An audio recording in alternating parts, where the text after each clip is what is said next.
First, you have some time to look at questions 1 to 7.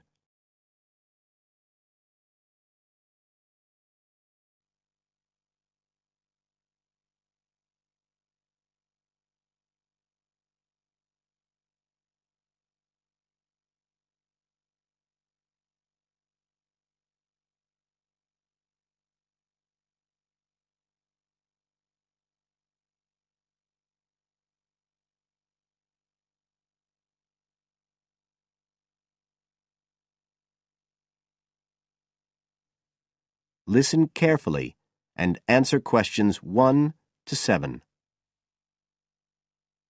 I'm interested in doing some work for the library. Are you the person to speak to? Yes. Right. Well, what sort of work are you interested in? Well, I've just come to live here in Australia. I don't want a full-time job until my children have settled down, but I really need to get out of the house a bit. And I heard you need voluntary workers for various projects. Right. But I don't know if I have the right skills. Well, we do provide training. Oh! We always include an orientation to the library, together with emergency procedures. That's fire regulations, emergency exits, first aid so you can cope with accidents or sudden illness. Things like that which are necessary for anyone who's working with the public. Then we give specialist training for particular projects, like using our database system. I do have quite good computer skills, in fact. Oh, great. Is there any sort of dress requirement? Well, all staff have to wear a name badge, so they can be identified if they go outside the staff-only areas. But apart from that, there aren't many regulations. We ask you to sign in and sign out for insurance purposes, but that's all. How about transport? Do you live locally? Well, not too far away. I'm at Porpoise Beach. My husband needs a car during the day, but it's only about 20 minutes on the bus. In fact, we can reimburse part of your travel expenses in that case. Oh! Would that be the same if I came by car? No, because parking is such a problem here. One thing we are looking for, though, is someone who can drive a minibus. No problem. So, do the projects involve going outside the library? Some, yes, but not all. We've just finished one which involved working with photographs taken of the area 50 or 100 years ago. It basically involved what we call encapsulation. Putting them in some sort of covers to keep them safe? Exactly. It's time-consuming work, and we were very grateful to have help with it. Then, sometime next year, we're hoping to begin working on an initiative involving the sorting and labelling of objects relating to local history. We'll be needing help with the cataloguing. Oh, I'd definitely be interested. How about at present? Well, we have a small team who work to support those who are unable to read. Working with the blind? Yes, or other groups who have reading difficulties. We provide volunteers with equipment so that they can take books home with them and read them aloud onto CDs. We're gradually building up a collection that can be lent to those who need them. I can see it would be useful, but I'd really like to do some sort of work where I can get the chance to meet people. How about reading stories to children? That's done by our regular staff. But we do have another project. It's a very long-established scheme which involves helping those who are unable to have direct access to the library. Oh, I noticed someone with a trolley of books when I was at the hospital last week. That sort of thing. That would have been one of ours, yes. It's one of our most popular services. Lots of people who wouldn't dream of going to the library normally when they're at home borrow a book when the trolley comes round the ward. I can imagine. Yes, I'd definitely be interested in that. Right, so how do I enrol? Well, we do ask all volunteers to commit themselves to a regular period each week. I could probably do 5 or 6 hours. Oh, be careful not to take on too much. But we do need someone for a couple of afternoons from 2 to 4, so 4 hours altogether. That sounds fine. Before you hear the rest of the conversation,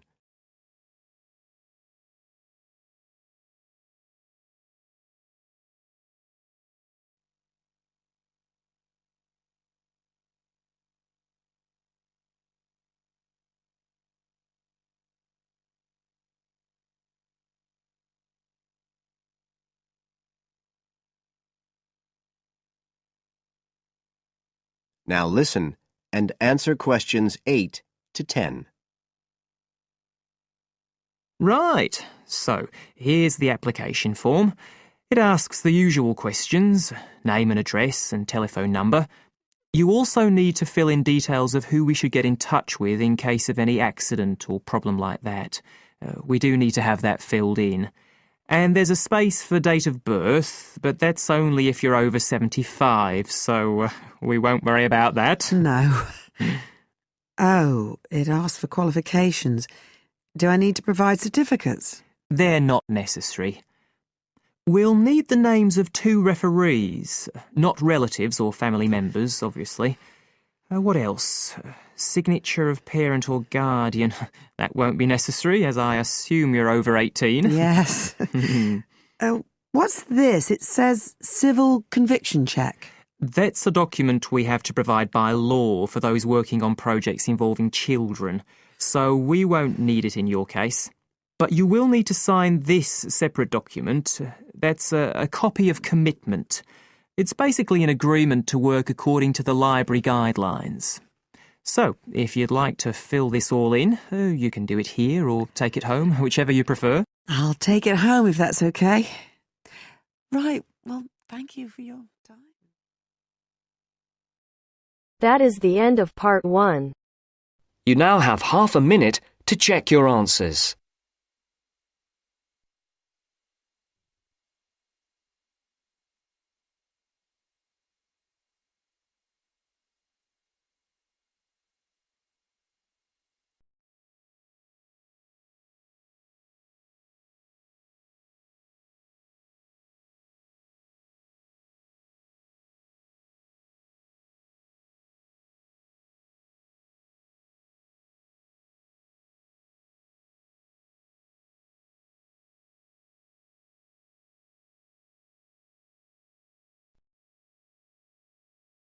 Now turns to part 2.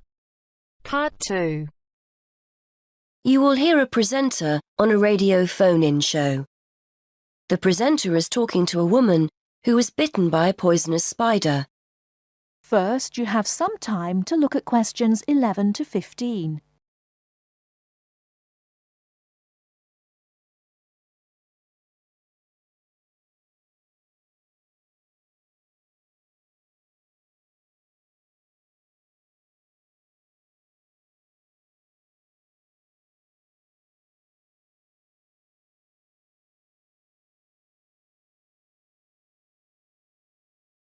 Now, listen carefully and answer questions 11 to 15. Today, we're continuing our Traveller's Tales.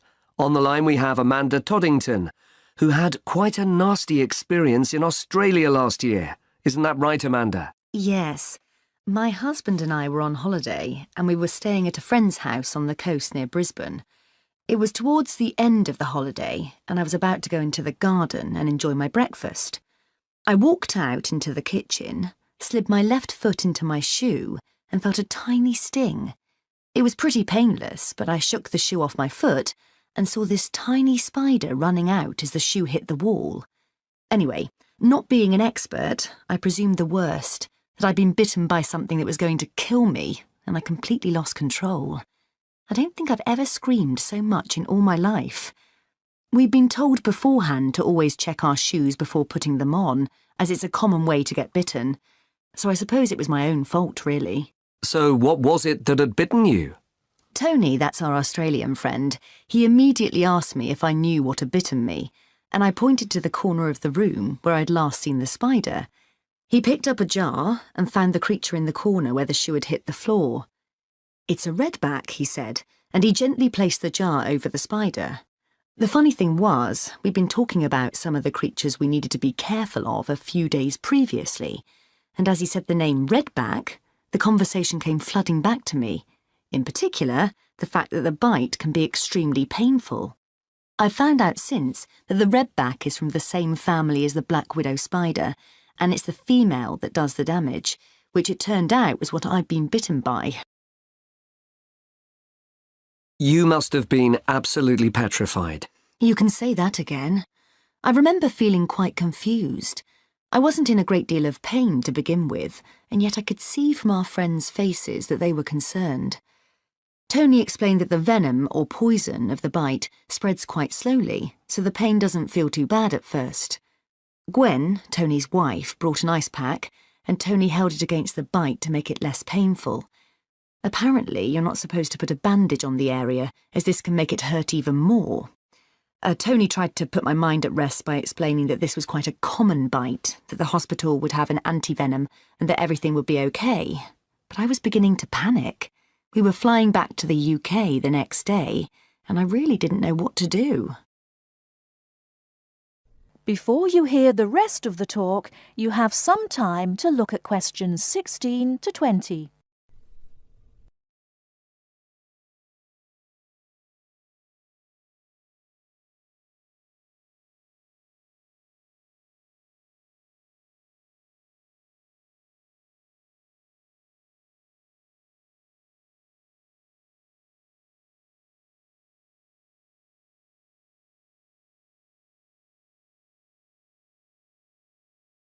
Now listen and answer questions 16 to 20. So what did you do? Well, Tony phoned the doctor, who told him to check my symptoms for the next hour or two. As time went on, the pain became very intense, from my foot right up to my knee. My husband was on the internet and was reading out the possible symptoms. I wasn't feeling sick, and I hadn't yet developed a fever, but I had a terrible headache, and my foot was beginning to swell up. At this point, Tony decided to take me to the local hospital to be on the safe side. I really didn't want to go, as I had visions of being kept in for days and all our plans being spoilt. But Tony and my husband insisted. When we got to the hospital, I was relieved to see how casual everyone was when Tony explained I'd been bitten by a redback spider. They told me to take a seat and got on with their work. And did you receive any treatment? By the time I got to see a doctor, the pain was very intense indeed, and I was getting quite upset. The doctor decided to give me a dose of an antivenom, which he assured me would eventually deal with the problem. Unfortunately, he also explained that it wouldn't have an immediate effect and the symptoms might last for several days.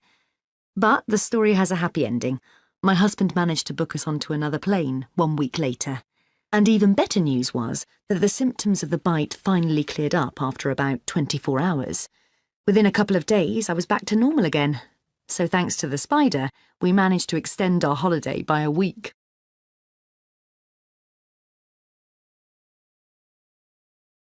That is the end of part 2.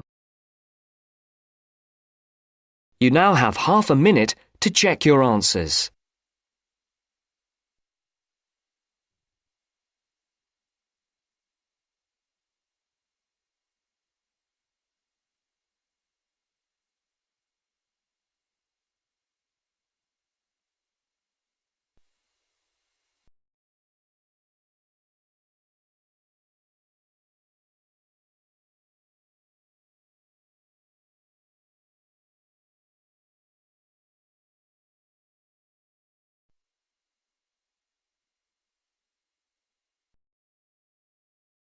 Now turns to part 3. Part 3. You will hear a discussion between a student, Aldo, and his supervisor, Dr. Hurst, about his research assignment. First, you have some time to look at questions 21 to 23.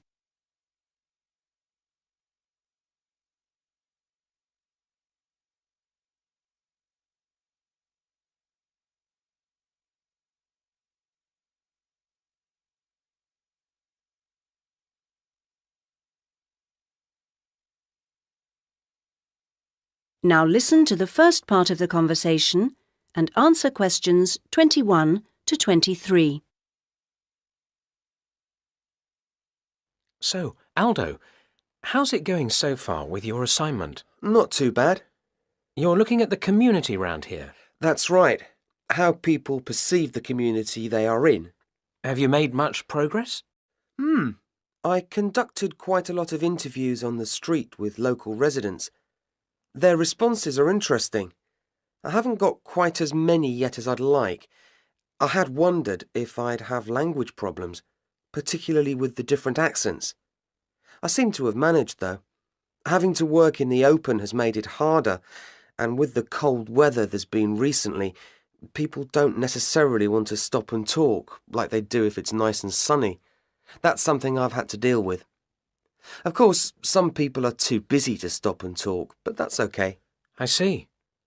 So, have you formed a good overall picture of how people view the community? To an extent. I've certainly talked to plenty of older people. I guess they may have more time to talk. I still don't really have enough young mothers, though. I've managed to get enough older mothers and children through the schools. That's something I had been worried about.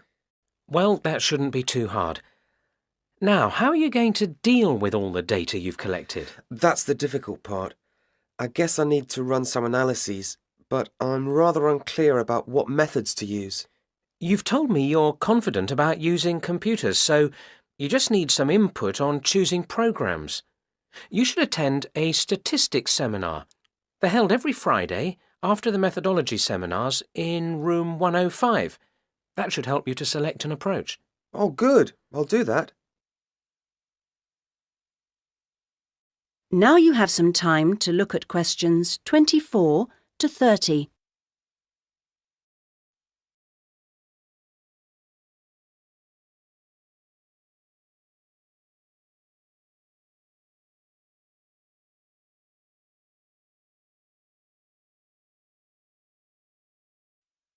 Now you have some time to look at questions 24 to 30. Meanwhile, let's hear something about what you've learned. Yes, I talked to a number of residents. Good. I imagine they didn't always have the same opinions. Views were certainly quite mixed. Take sports facilities. In general, people seemed to think they weren't very good. There's no swimming pool in the area, for example. But at the same time, there's a new football training area. It looks very smart to me, but it doesn't seem to get used very much. People seem to prefer sitting around in the parks. They enjoy that, taking picnics and so on.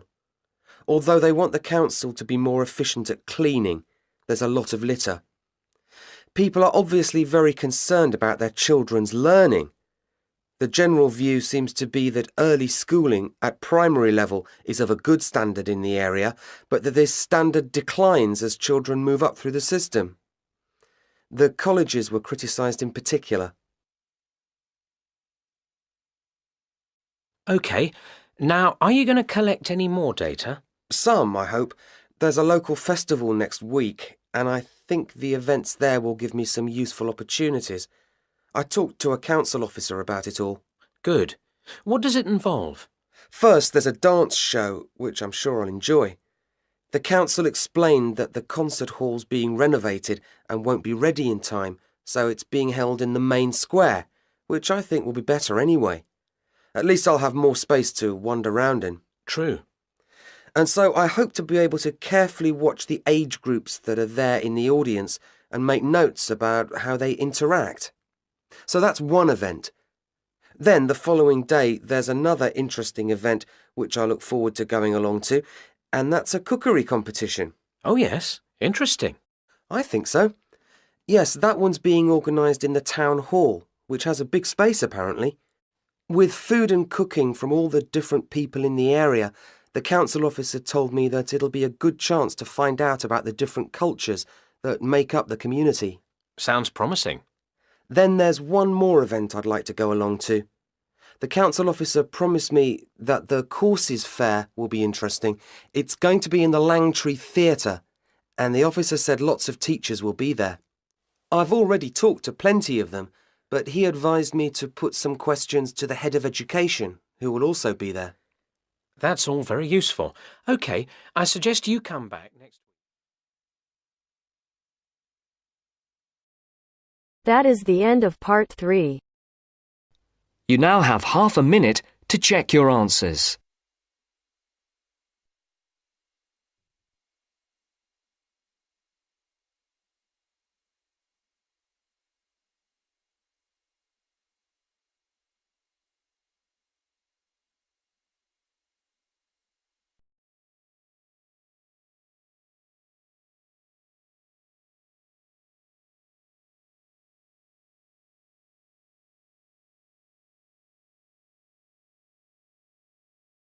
Now turns to Part 4.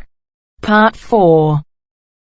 Listen to the last part of the lecture. As you listen, complete the notes below. First, you have some time to look at questions 31 to 40.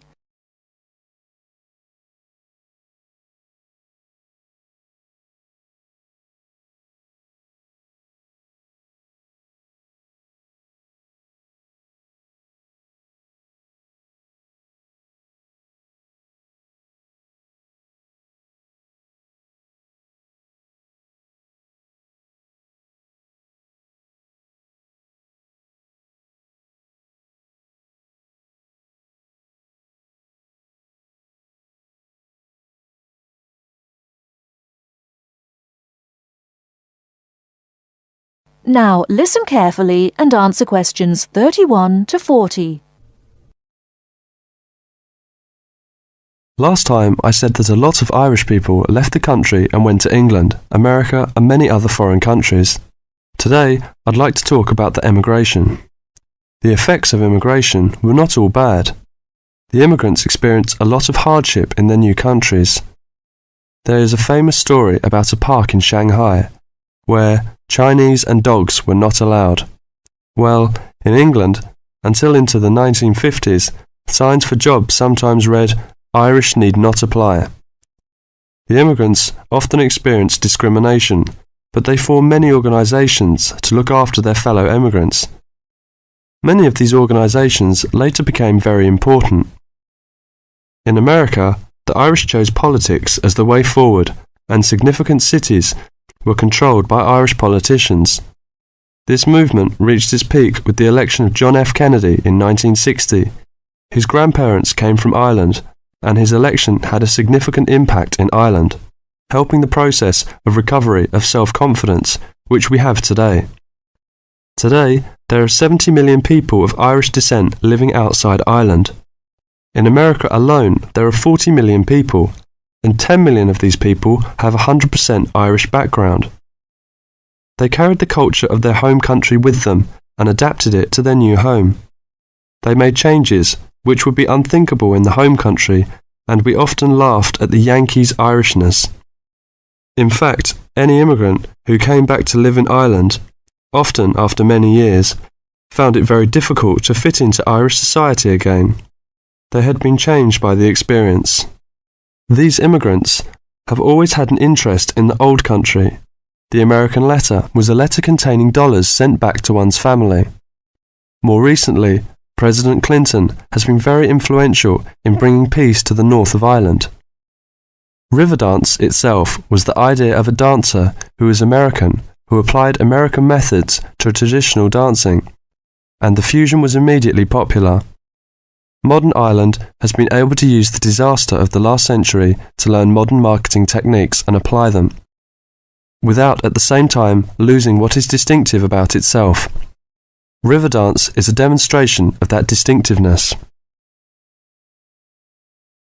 That is the end of Part 4. You now have half a minute to check your answers.